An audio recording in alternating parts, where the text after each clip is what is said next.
On revient cette fois-ci pour parler de gratitude. On en parle dans les ateliers de Jamila et de Carline.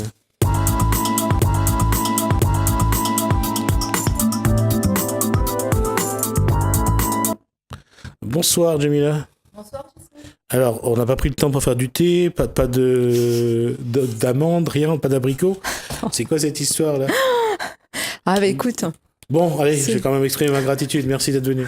Ouais, merci à toi, Jismi, de m'accueillir. C'est quoi la gratitude pour toi? Alors, la gratitude, pour moi, c'est vraiment reconnaître les bienfaits de ma vie. Alors, quand on dit gratitude, pourquoi on parle de gratitude? C'est parce que la gratitude, c'est d'abord se sentir bien. Parce qu'avant d'être capable d'être reconnaissant, de remercier l'autre, c'est de remercier la vie. Ça veut dire qu'à un moment donné, on atteint un stade. Oui. À quel moment la gratitude, entre les épreuves, les sacrifices, les moments difficiles, à quel moment la gratitude arrive? Alors, en fait, le but, c'est vraiment ne pas attendre justement que les événements arrivent, c'est de prendre de nouvelles habitudes. Vraiment des habitudes de tous les jours, au quotidien. Par exemple, moi, je prends pour mon cas personnel, je me lève le matin, à peine j'ai les yeux ouverts, je remercie. Donc c'est vraiment dans cette énergie de ressentir à l'intérieur de moi que merci, ce mot-là il est puissant, hein, le mot merci, enfin ces 5 lettres, ça peut changer vraiment une vie. C'est vraiment reconnaître que là je peux me lever le matin et puis j'ai une nouvelle journée qui s'annonce, des choses qui finalement je ne voyais peut-être pas. Le fait de dire merci, je vais pouvoir les voir. Moi c'est l'étape qui précède le moment de la gratitude, c'est-à-dire que lorsque on est toujours dans une reconnaissance lorsque ça va bien. Oui. Mais lorsque ça va pas, c'est pas facile de se mettre dans une situation de bien-être pour se dire, ou de bienveillance, pour dire ça serait bien que malgré tout je regarde ce que j'ai, ce que la vie m'a donné, et j'essaye pas toujours de regarder ce que je n'ai pas. Oui, tout à fait. C'est vraiment reconnaître ce que j'ai. Alors, il faut faire une liste. Donc c'est ce que j'ai fait. J'ai vraiment pris un temps et j'ai noté sur un papier toutes les choses auxquelles je suis reconnaissante. Donc ça peut être mais vraiment des choses très simples. Hein. Déjà le fait que je marche, que je peux me mettre debout, que je peux aller discuter avec les gens, que je vive ici sur l'île de la Réunion, que je puisse passer sur ton émission, Jismi. Et je note en fait tous ces remerciements. Et je le mets sur une feuille. Et le matin, quand je me lève, avant toute chose, je prends cette feuille et je relis. Et je dis 3 fois merci pour vraiment l'intégrer.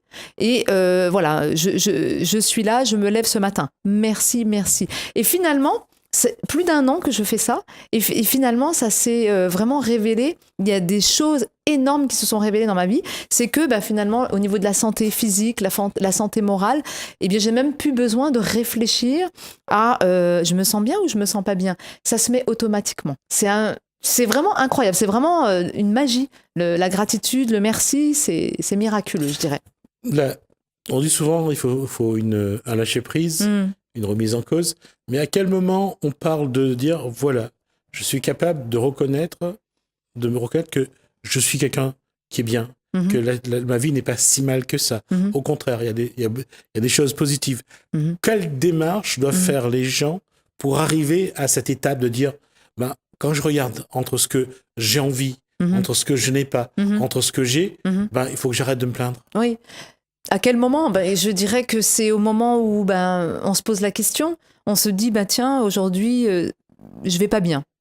Essayer de chercher pourquoi je vais pas bien. Ça peut être un tout petit minuscule quelque chose et finalement ça nous empêche, c'est comme si on avait un bandeau noir dans les yeux, on voit que cette chose-là. Et finalement si on commence à regarder autour de soi, se dire tiens mais oui mais j'ai ça, j'ai ci, déjà reconnaître que ça c'est bon pour moi. Donc je dirais que c'est au moment où on prend conscience qu'on va pas bien. Donc déjà si on prend conscience qu'on va pas bien, là, on prend, on prend un temps pour se dire, oui, mais qu'est-ce qui va bien? C'est au moment où on s'aperçoit qu'il y a quelque chose qui va pas bien. C'est à ce moment-là qu'on va mettre en place la gratitude. Les choses qui vont bien. Vraiment tourner son regard vers les choses qui vont bien. Et du coup, on va plus focaliser sur les choses qui ne vont pas bien. Alors, j'ai un petit exercice qui peut être sympa à faire, si on peut le faire là maintenant. On peut le faire ensemble aussi. Oui, on va voir. Donc, je vais juste observer autour de moi. Et puis, toi, tu connais bien ton studio aussi. Donc, mais par rapport aux téléspectateurs, ce qui serait bien de faire, cet exercice, c'est déjà de prendre sa respiration, de bien se sentir dans son corps, de se détendre. Et puis, je vais te demander, Gismi, d'observer autour de toi. Et puis, de regarder si autour de toi, la couleur verte, les objets qui sont en vert. Si tu vois autour de toi, des objets autour de toi. Parce qu'après, tu vas fermer les yeux et je vais te demander ces objets, de me les citer. Donc, ça tombe mal, c'est juste devant moi. Donc, oui, mais c'est pas grave. on va faire le test quand même. Ouais. Mais les personnes peuvent le faire aussi chez elles. C'est très intéressant. Donc, tu les as enregistrés. Maintenant, c'est bon. Tu peux fermer les yeux. Juste fermer les yeux. Et puis, toujours dans ta respiration, de bien ferme les yeux. J'anime, donc je dois te regarder. Voilà, donc tu fermes les yeux. Pareil, les téléspectateurs, fermez les yeux, respirez bien. Donc vous avez bien observé ce qu'il y avait en vert autour de vous. Et puis là, les yeux fermés, je vais juste vous demander de me citer les objets de couleur rouge. Bien, je n'ai pas vu. Tu n'as pas vu. Non. Très bien. Voilà, c'était juste un petit exercice pour vous montrer que finalement, les choses vertes, c'est les choses peut-être désagréables, les choses qu'on n'aime pas, qui nous font dire « je vais pas bien ». Et on focalise que là-dessus. Et au moment où moi je vous dis « tiens, regardez les choses rouges, elles existent, mais vous ne les voyez pas ». Donc c'est d'enlever ce bandeau sur les choses qui ne vont pas finalement, et puis de vous concentrer sur les choses qui vont bien. Et, comment on décide ce qui peut faire du bien, qui peut amener du bien-être, quels sont les objets, quelles sont les couleurs qui apportent le bien-être, et quelles sont les couleurs auxquelles on lie toujours quelque chose une mauvaise sensation, une mauvaise impression, un mauvais moment. Comment ça s'inscrit dans ce qu'on est? Écoute, je dirais que c'est des fois des mauvaises habitudes. Par exemple, moi j'ai vécu en métropole, souvent les gens se plaignent du temps. Ne serait-ce que la pluie, dire oui. C'est gris dehors. Voilà, il fait gris, aujourd'hui il fait pas beau, il fait froid. Bon, ici aussi, il peut y avoir aussi des fois le climat ou des habitudes, par exemple, je n'aime pas. C'est déjà d'enlever peut-être le je n'aime pas. Voilà, c'est juste ce mot-là, d'arrêter de dire je n'aime pas. Voilà, tout simplement. De le transformer en disant j'aime. Est-ce que c'est une approche de la pensée positive ? Finalement, c'est un conditionnement, je dirais, mais ça va au-delà parce qu'en fait, la pensée positive, c'est finalement je pense, je vais bien, tout va bien. Mais... Voilà, on est toujours dans une démarche de dire qu'on regarde le verre à moitié plein. C'est ça. On ne le regarde pas à moitié vide. Là, est-ce qu'on est à mi-chemin entre la pensée positive et la psychologie positive ? Eh bien, justement, la pensée positive, c'est un fait, je ne dirais pas que c'est pas bien, mais ça va au-delà. Le remerciement, la gratitude, c'est le ressentiment, la perception, qu'est-ce que ça me fait dans mon corps ? Et sincèrement, ça fait quelque chose. Donc, ça donne une meilleure santé parce qu'en fait, j'ai regardé un petit peu, je me suis renseignée et puis, donc, il y a un psychologue, justement, qui s'appelle Robert Emmons, je crois, et il a fait des études, justement, par rapport à cette reconnaissance, cette gratitude, le fait de dire merci. Et donc, il a fait une expérience sur des centaines de milliers de personnes et il s'avère que ces personnes-là, après ce test de gratitude, eh bien, elles développaient une meilleure capacité au niveau intellectuel, au niveau physique. Donc, elles avaient envie de faire du sport, elles avaient envie d'être mieux, elles sont beaucoup plus persévérantes, beaucoup plus de niaque, on va dire, dans la vie. Et finalement, eh bien, elles se sont découvertes d'autres capacités qu'elles ne connaissaient pas. Donc, c'est juste, finalement, un peu plus que la pensée positive. C'est, je remercie, mais avec mon corps entier, je remercie, je ressens cette gratitude. Donc, en plus de la pensée positive, effectivement, mais là, ça va au-delà parce que c'est toute la journée, finalement, que vous allez véhiculer ce merci. Tiens, j'ai eu une discussion avec quelqu'un, ça m'a fait du bien, merci. Je vais remercier pour tout et n'importe quoi. La dernière fois, je suis partie à Jumbo, je suis allée dans les toilettes, ça sentait bon, il y avait un monsieur qui faisait le ménage. Eh bien, je lui ai dit merci. Et je me suis dit merci aussi au fond de moi. D'avoir dit merci. Voilà, de dire waouh, je l'ai remercié parce que les toilettes étaient propres et je l'ai remercié parce que c'est son métier aussi. Et finalement, eh bien, ça enclenche comme une avalanche. L'effet boule de neige. Voilà, un effet boule de neige. Et du coup, ça me donne dans la journée plein d'occasions de dire merci. Et je le transmets. Et ça, vraiment, c'est toutes mes cellules, c'est tout mon être qui transpire ça. C'est chouette, en fait. Hein. Ouais. Est-ce qu'il faut voir un lien avec le fait qu'aujourd'hui, l'être humain est moins bienveillant, il dit moins souvent bonjour, il dit moins souvent merci, moins souvent s'il vous plaît, moins souvent merci. Est-ce que ces éléments-là, le fait que le respect, déjà, tend à être restreint, ça, dans la parole, dans l'action, est-ce que ça joue aussi? Bien sûr. Et comme je te disais, le fait de l'appliquer au quotidien, les personnes justement qui peut-être ne se sentent pas bien, donc ne disent pas bonjour, ou des fois c'est malgré elles, hein, elles n'ont pas envie de sourire, eh bien ça va développer automatiquement un sourire, ça va développer le fait de dire bonjour, et ça va dépasser son mal-être. Ça va le transformer en bien-être. Ça va le transformer en « Ah oui, mais en fin de compte, il y a des bienfaits autour de moi que je n'avais pas vus. » Par exemple, mon voisin. Bah tiens, finalement, je ne me suis pas aperçue que mon voisin, il est super sympa, il ne fait pas de bruit. Mais je n'avais même pas vu que mon voisin était sympa. Donc, gratitude. Même si je ne vais pas lui dire, mais je le dis à moi-même. Donc, j'allais dire, le conditionnement, le cheminement, c'est toujours d'intégrer en soi, d'insérer en soi la bonne sensation, la bonne reconnaissance, les bonnes, je dirais la bonne énergie positive pour que ça se développe en soi finalement. Oui, tout à fait. Ben, c'est toujours pareil, hein, on va de l'intérieur vers l'extérieur, comme j'expliquais dans d'autres émissions avec toi. C'est que cette gratitude, elle va chambouler vraiment votre vie de l'intérieur vers l'extérieur. Donc finalement, il va y avoir un procédé complètement naturel. Je sais pas, c'est une alchimie, c'est miraculeux. Je vous dis, c'est un peu magie. Comme tout ce qui produit de la sérotonine, de la dopamine ou de l'endorphine. C'est des hormones en fait de bien-être, hein, c'est des hormones de bien-être, de bonheur. Et finalement, c'est peut-être ça le bonheur finalement. Simplement dire merci, une gratitude. Hein. C'est un petit peu comme la pratique du sport, parce qu'au bout de 45 minutes, le corps libère de l'endorphine, l'hormone du bonheur. Donc, ça montre aussi... Et c'est vrai que si on crée cette sensation au niveau du corps et de l'esprit, bien sûr, il y a un moment donné où ça devient jouissif, je suppose. C'est ça. Ben, en fait, c'est comme tu dis, une chimie qui se passe à l'intérieur de nous, c'est que dès qu'on prononce ces mots, merci dans la journée, faites-le vraiment, je vous conseille de le faire là tout de suite maintenant, un merci parce que vous regardez l'émission, vous avez des yeux pour voir, ne serait-ce que les yeux, dire merci, et ça va créer une chimie à l'intérieur, comme tu dis, et finalement ça fait un effet de bien-être, et automatiquement le corps réellement se sent bien, et je dirais que même on va dans la santé physique en disant ça. Je l'ai testé et je vous assure, hier soir j'avais mal à la gorge, j'avais un peu mal au dos parce que j'ai travaillé ce week-end, et en allant me coucher j'ai vraiment remercié, ce matin j'ai remercié, j'ai plus rien. Plus de mal de gorge, plus mal de dos. C'est vraiment, c'est on dit magique. Toujours que le mental influe souvent sur la guérison.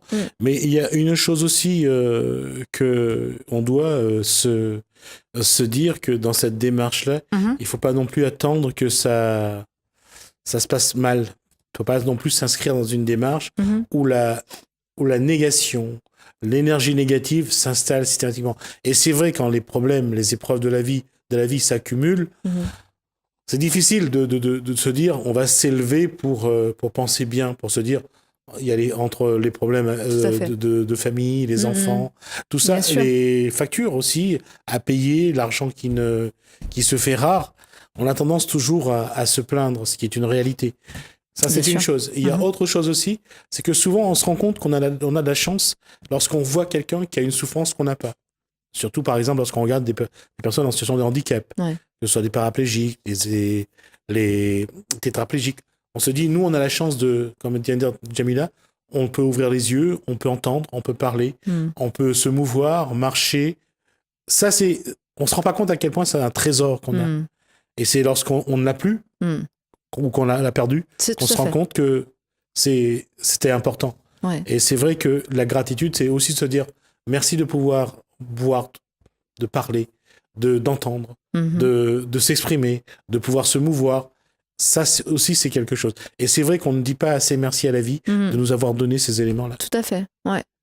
Et on ne le dit pas assez, mais moi je le dis de trop maintenant, parce que j'ai compris l'impact que ça a dans ma vie au quotidien. Et l'impact aussi au niveau des personnes que je côtoie, les gens que je vois tous les jours, c'est pour moi, mais c'est aussi pour les autres.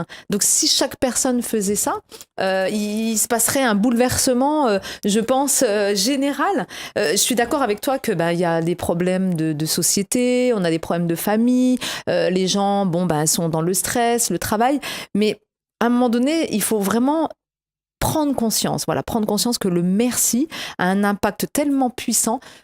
Le tester, essayer de le faire pendant X temps, se donner vraiment les moyens de le faire, de qu'est-ce que c'est, enfin dire merci, ça coûte rien finalement. Et je me suis renseignée aussi par rapport à certaines cultures, donc au Japon, en Chine, aux États-Unis par exemple, le merci, il est tellement, c'est vraiment naturel, ils se le disent tellement régulièrement, c'est vraiment, ça fait partie de leur quotidien, que si vous arrivez, vous leur dites merci, ils ne vous disent pas de rien ou welcome, bienvenue, ils vous font un petit hey. Parce que pour eux, c'est normal. On se dit merci parce que je pense qu'ils ont compris que le merci, la gratitude était très importante. Et après, j'ai regardé sur d'autres pays, en Chine.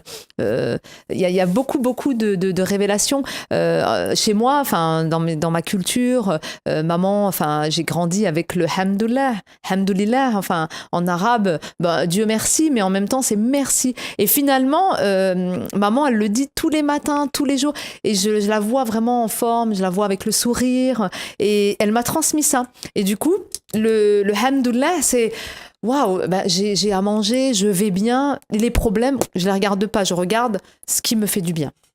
Très important. Et là-dessus, quand je disais que pour la gratitude, comment expliquer la question est simple, c'est dans chaque geste de tous les jours, je disais tout à l'heure, il faut avoir ne serait-ce que lorsqu'une voiture vous laisse passer, lorsque quelqu'un vous ouvre la porte, quelqu'un vous libère la voie pour que vous passiez, c'est dans ces petits moments-là où quelqu'un qui, dans le bus, vous laisse la place. Oui. Il y a des choses comme ça qui sont simples, qui sont de tous les jours, des gestes quotidiens, et je crois qu'il faut avoir une vraie gratitude. Oui. Merci pour ce geste-là. Et surtout, merci d'avoir suscité chez l'individu ce bon geste-là. C'est ça. Ça prouve que vous êtes assez bienveillant pour pouvoir déclencher la bienveillance chez l'autre. Et surtout, Jismi, je l'ai vraiment expérimenté, c'est le fait que vous dites merci, enfin que vous l'envoyez à l'autre, finalement c'est à vous que vous envoyez ce merci et finalement c'est à vous que vous faites du bien. Ouais. Donc finalement vous le dites à l'autre, mais c'est pas pour l'autre, finalement c'est pour soi-même. Alors du coup ça fait vraiment réfléchir. Donc la gratitude, par définition, c'est savoir reconnaître le bien fait par l'autre. Tout à fait. Et quand on reconnaît le bien fait par l'autre, on se fait déjà du bien. Oui, exactement. Et c'est ce qui fait du bien. C'est ce qui fait du bien. Donc on est toujours dans ce côté... bienveillant, bien-être. Comme parfois, il ne faut pas grand-chose. Un geste, un sourire. C'est ça. Et ça fait déjà beaucoup la différence. Tout à fait, ouais. Merci Djamila. Nous, on va voir un reportage, une maison de rencontre, d'échange et de partage à la Saline. Sullivan Balbino a souhaité revenir sur l'objectif d'une telle structure. Voilà. Lieu d'échange, d'information, de partage et d'animation, la maison de projet destinée à tous les habitants de Célestin-Perriand-Modély à la Saline a été inaugurée le samedi 21 avril. La maison de projet a été réalisée par la CEMADER sous l'impulsion de la ville de Saint-Paul. La structure accueille l'équipe de projet du bailleur social, la maîtrise d'œuvre urbaine sociale, la dynamique sociale d'insertion et les associations qui souhaitent développer les actions sur le quartier avec les habitants. Elle résulte de la volonté de la ville de Saint-Paul d'engager avec la CEMADER et pour l'amélioration du cadre de vie des habitants de Célestin-Perriand-Modély, un grand programme d'aménagement et d'accession à la propriété pour une centaine de familles de cet écart de la Saline. Mon souhait, c'est de rendre la Saline, une ville nouvelle de demain. Donc ici, c'est le premier quartier au niveau national, que nous travaillons avec la population et pour la population. La concertation, la communication, et vous avez aussi un bel outil, la maison de projet. C'est là que se fait la rencontre individuelle de chaque famille, et aussi on peut pratiquer beaucoup d'activités dans cette maison. Cette maison est ouverte à la population, et c'est la population qui est souveraine, et c'est le mieux vivant. Alors la maison de projet est un équipement qui vient appuyer la démarche de la CEMADER pour pouvoir dynamiser le quartier de Montepanon et avoir sur place un outil donc, qui permet un accueil de l'ensemble de la population de Célestin Montepanon, Perriand Modélie, donc sur les 108 familles qui sont concernées par le projet propriétaire. L'idée est de pouvoir créer cette dynamique de quartier, mais aussi de pouvoir accompagner les gens dans leur projet de régularisation foncière et d'acquisition de foncier. En ce qui concerne les travaux d'aménagement prévus sur ce quartier de Célestin Montepanon, donc on est vraiment sur des équipements qui sont très importants, structurants. Donc en matière d'eau usée, on a des postes de refoulement qui sont prévus, des bassins de dissipation des eaux pluviales. On va procéder à la mise en souterrain de l'ensemble des réseaux aériens, et on va aussi développer donc des nouveaux réseaux, comme par exemple le réseau fibre. Donc il s'agit vraiment là d'une dynamique, donc on est sur 13 millions de dépenses, donc avec une participation de la ville à 3 millions d'euros et une participation de l'État à 3,8 millions. Donc c'est une opération d'envergure, la première nationale, hein, il faut le souligner. C'est une opération de type RHS, donc résorption habitat spontané. Et donc voilà, c'est vraiment la première opération à La Réunion dans les dom-toms au niveau national de ce type. De fait, 3 matinées par semaine, les lundis, mardis et mercredis de 8h30 à 2h, la maison de projet est ouverte à toute question de demande d'information des habitants sur les aménagements, les réalisations de travaux et l'avancement des dossiers. On parle cette fois-ci de activité physique, on parle d'éducation au sport, on parle de danse, de Tega Dance, c'est dans Gadiam Réunionnais.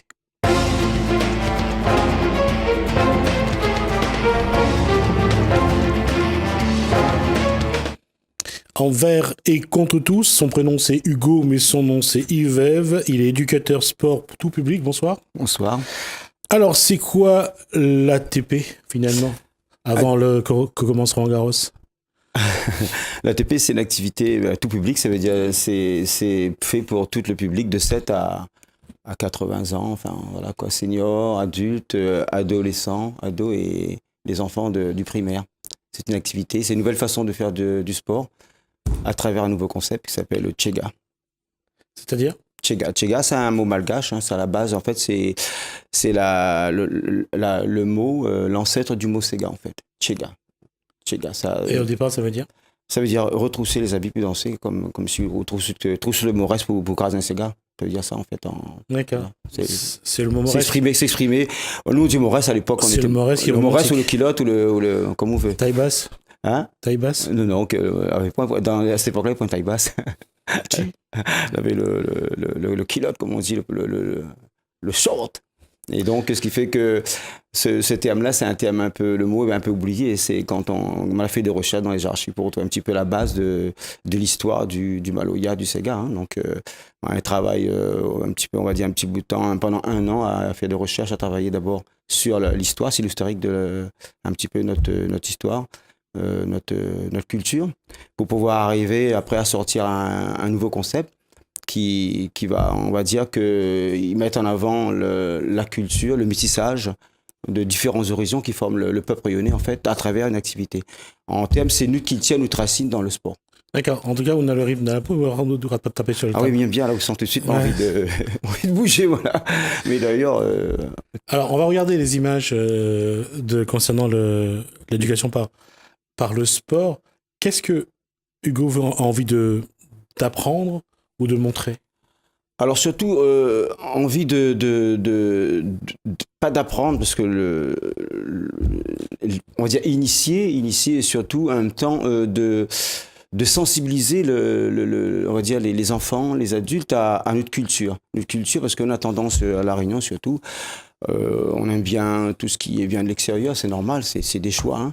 Mais on a tendance un petit peu à oublier qu'on a une culture qui est riche, un héritage qu'on a eu de nos ancêtres qui est très très très riche et un patrimoine, on va dire artistique et rythmique et culturel que les pas exploités. La question est volontairement malicieuse. De quels ancêtres on parle? Mais pas les ancêtres, c'est-à-dire les esclaves, le peuplement, lors du peuplement de la Réunion, tout ce qui a formé la Réunion, le CAF, le Malbar, l'Asie, si vous voulez, l'Afrique, Madagascar, l'Inde, et bien entendu l'Europe, qui a formé ce métissage qui forme la Réunion. C'est ça, mais il fait faire en fait, et on retrouve ça dans cette activité, le Tchega. Alors, Tchega, on a normalement des images qu'on va essayer de voir, mais qu'est-ce qu'il y a dans ce déhanchement, parce que c'est très chaloupé, au vu des images. Qu'est-ce qui fait que c'est bon pour l'activité physique, c'est bon pour les articulations, c'est bon pour le rythme cardiaque? Qu'est-ce qui fait que le Tchega est un moyen de faire du sport? C'est-à-dire, on va te retrouver dans... Alors, voilà, on a les images. On va retrouver on peut dire... Dans les mouvements, ça veut dire...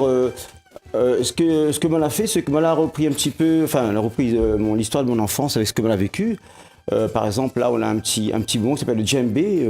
C'est des instruments traditionnels de la Réunion. Donc, c'est imagé et chorégraphié en même temps. C'est-à-dire, il fait une chorégraphie en utilisant le djembé, le kayam, le gesel du kayam, avec une musique traditionnelle, bien le sega, bien entendu. Ça peut être aussi sur du maloya, la rythmique du moringue aussi, bien entendu. C'est vraiment 100% typiquement authenticité créole. Donc là, on en a un petit déhanchement. Alors là, on voit le kayam, le gesel du kayam, avec un mouvement du bassin qui fait travailler le bassin, les abdos en même temps, et aussi la coordination, surtout la dissociation gestuelle. Ça veut dire le haut travail fait un mouvement et le bas fait un autre mouvement. Et donc on va stimuler le cerveau à mémoriser et à reproduire plein de gestes dans cette chorégraphie-là. Donc c'est un travail qui est complet sur la chaîne musculaire, en même temps articulaire et le cerveau du muscle. Et justement, au niveau du cerveau, il y a la coordination. La coordination, savoir coordonner, se déplacer dans les différents sens, c'est-à-dire et surtout sensoriel. Faire 2 ou 3 mouvements en même temps. Comment? Voilà, 2-3 mouvements en même temps. Voilà. Là, il y a 3 mouvements sur une combinaison. Des fois, il y en a 4 aussi, 5. Et c'est pas facile, on a l'impression que quand on danse le sega, on danse le sega traditionnel, mais là c'est une activité physique, c'est pas de la... Oui, c'est du sport, en fait, c'est du sport. Et il y a une chose aussi, qu'est-ce qui explique qu'il faut beaucoup travailler ses articulations? Quand on regarde, on stimule beaucoup ses articulations, chevilles, genoux, hanches. Ouais. C'est-à-dire qu'il faut muscler le corps ou bien il faut fluidifier les gestes? Comment? Il faut muscler le corps ou bien il faut fluidifier les gestes? Fluidifier les gestes, mais après ça apporte aussi un résultat physique, c'est-à-dire résultat, on va dire, ça affine le corps, avec un travail à long terme, pas les premières séances, c'est un travail on va dire de niveau. On a le niveau débutant, après l'intermédiaire, après ensuite le niveau confirmé. Donc c'est pour ça que ça va sur un cycle de programme on va dire à peu près de 5 mois, 6 mois à peu près pour arriver à à connaître, on va dire, 1 ou 2 chorégraphies. En tout, il y en a 24 chorégraphies que j'ai écrites. En tout, il y a au moins une quarantaine de pas bien spécifiques au concept. Ça veut dire, là, on a fait un brosse-coco de la case, vous voyez, juste avant ça. On va montrer, attends, hop. Là, c'est le maloya, la montagne, on appelle ça la montagne. Voilà, c'est des pas codifiés, structurés, pour pouvoir, en même temps, imager l'histoire de notre histoire, c'est-à-dire on va retrouver, c'est comme une pièce de théâtre en fait, mais qui est décrite par une gym fitness entretien. Quand on parle de brosse-coco, quand on parle de maloya, comme là par exemple. Voilà, là c'est un maloya crasé.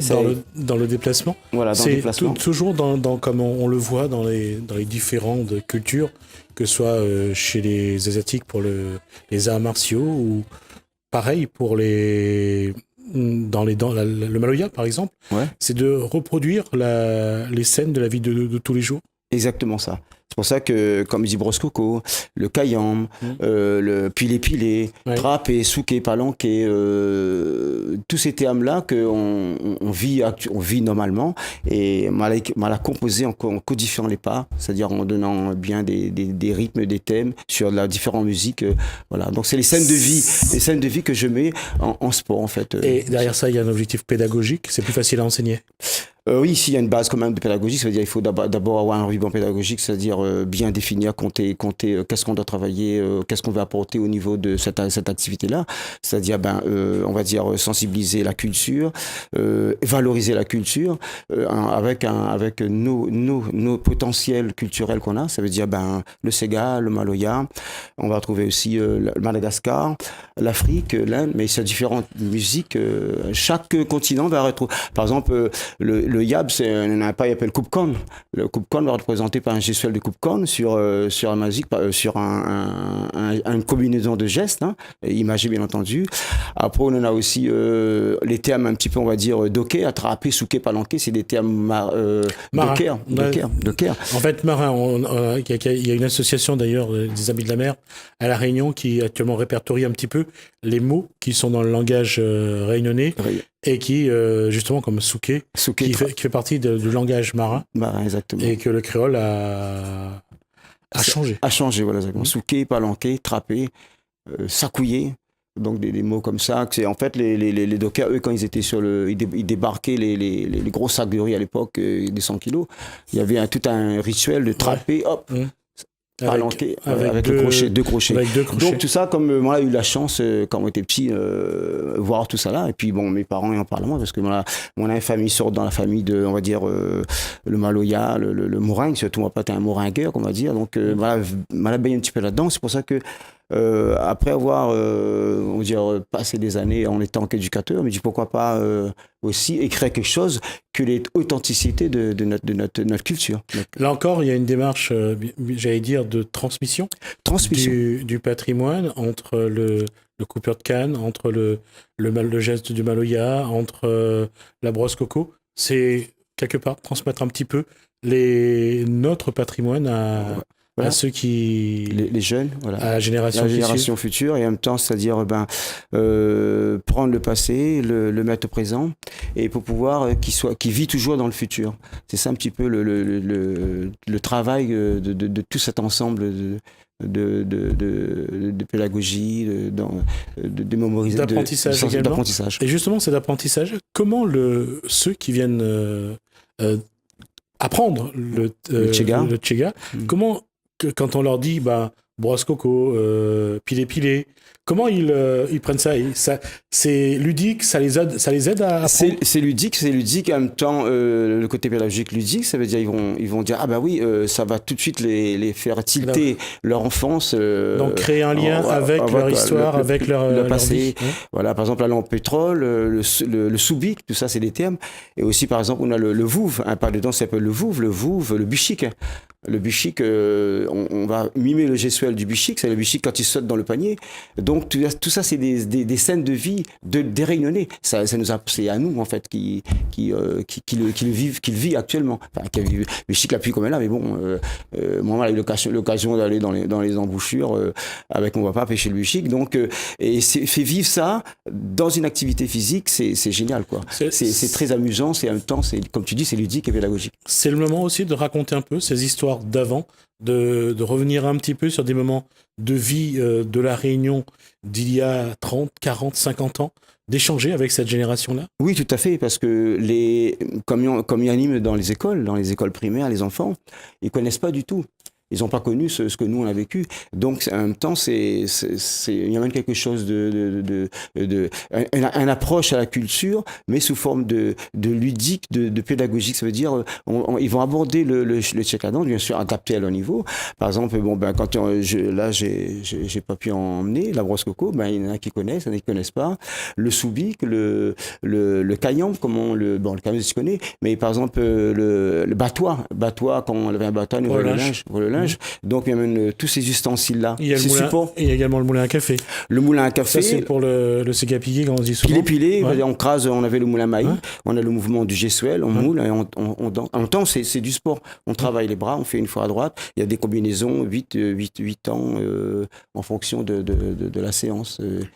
4 ou 6 ou 8 ans. Voilà. Et c'est un paradoxe parce que j'ai déjà eu l'occasion de voir ça, même le laver le linge, là, quand il frotte. On a l'impression qu'ils s'amusent plus qu'ils apprennent à ce moment-là. Quand ils font laver le linge, et puis l'épiler, le brosse-coco. Oui, ça, on rend vivant, c'est du théâtre en fait, on rend vivant en faisant du sport, c'est-à-dire on va mimer, ils n'ont pas connu, mais ils vont le faire parce que on leur donne l'occasion de faire ces gestes-là qu'on nous on a connus dans notre jeunesse à nous, dans notre génération à nous, et là ils vont tout de suite le vivre, ils vont avoir ce petit vécu du passé qu'ils vont le découvrir actuellement au présent, à dire oui, finalement dans ton temps il était pas facile, tout était travail dur. C'était ça, la linge, la rivière. Donc, il était vraiment, on va dire, on avait vraiment cette valeur culturelle. La façon dont nous vivons était vraiment saine. Et on le voit aussi sur le visage de ceux qui dansaient tout à l'heure. C'est le sourire, c'est vraiment de s'amuser. Il y avait une fluidité dans les gestes. Il y avait ce lâcher prise. Voilà, et vraiment de dire, on se fait plaisir. On se fait plaisir, on se lâche, on est venu pendant 45 minutes se faire cette activité-là, et en même temps sur la musique de la Réunion, c'est-à-dire du Sega, tout dépend le niveau.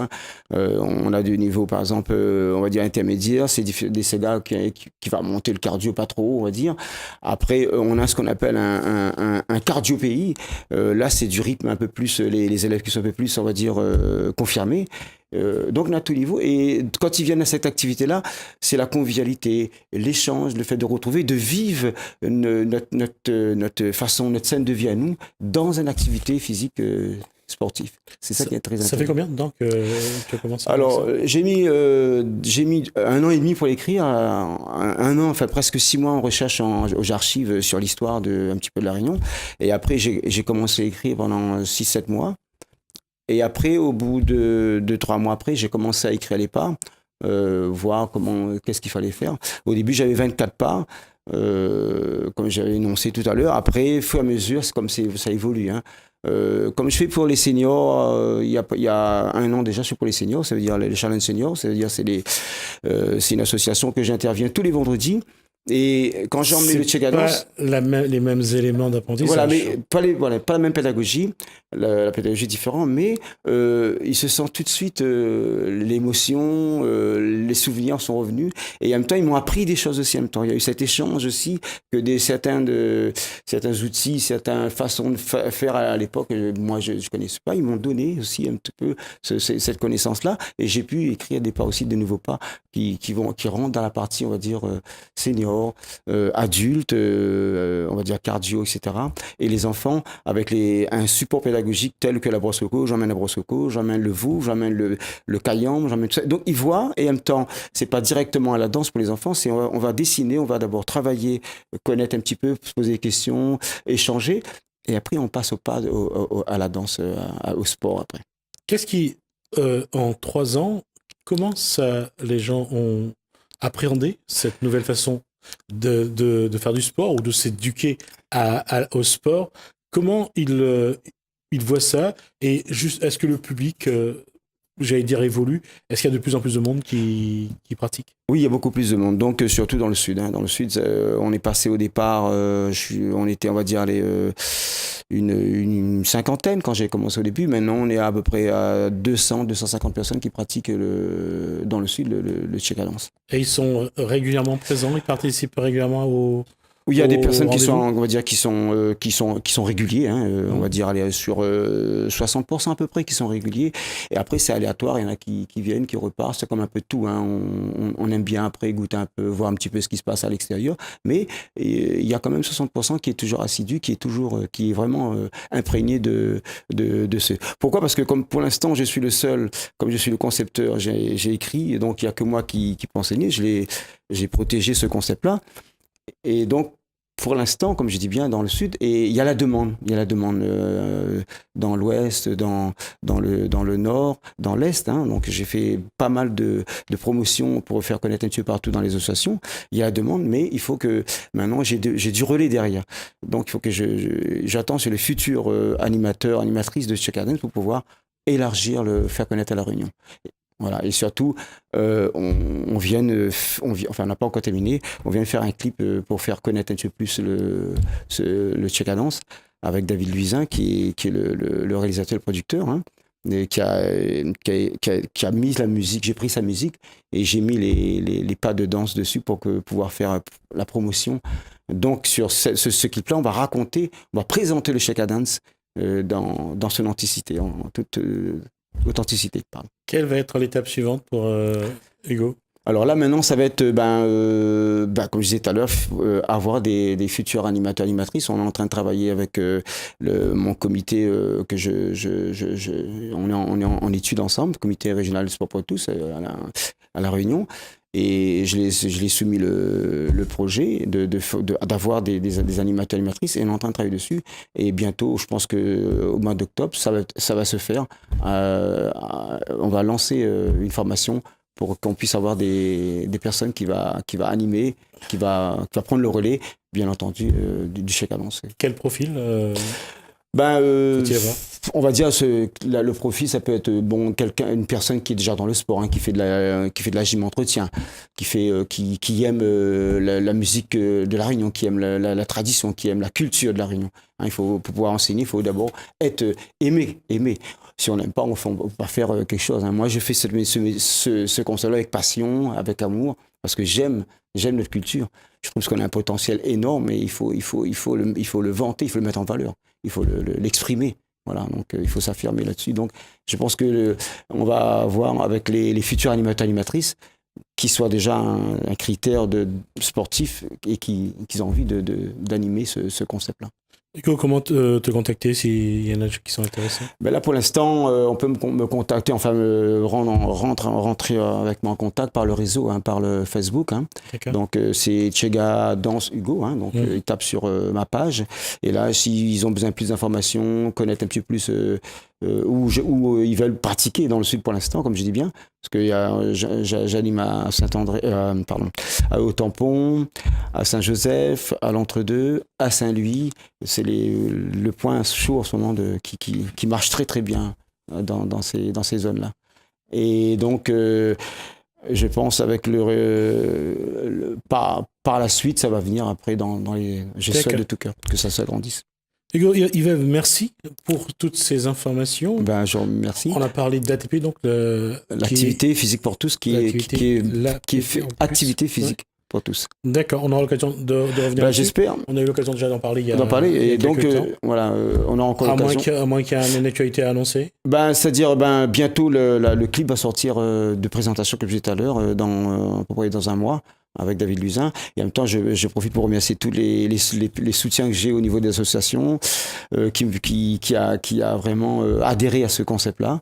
Hein, donc le Tampon, Saint-Joseph, Saint-Louis, et puis aussi un partenariat avec la broderie, Métis Broderie, qui est aussi notre partenaire, hein, au Tampon, et l'OMS de Saint-Joseph, et monsieur, comment il s'appelle, Kangat Jamil, qui m'aide aussi à faire évoluer, à faire avancer ce patrimoine sportif qu'il tient notre racine dans le sport. C'est tout ça qui est important. Merci Hugo Yves. Merci beaucoup. Merci à vous de nous avoir suivis. En tout cas, portez-vous bien. Merci à François et à Alain donc pour leur collaboration technique toujours très fructueuse. Portez-vous bien. Commencez bien votre soirée sur Télé Créole. Je vous dis à demain.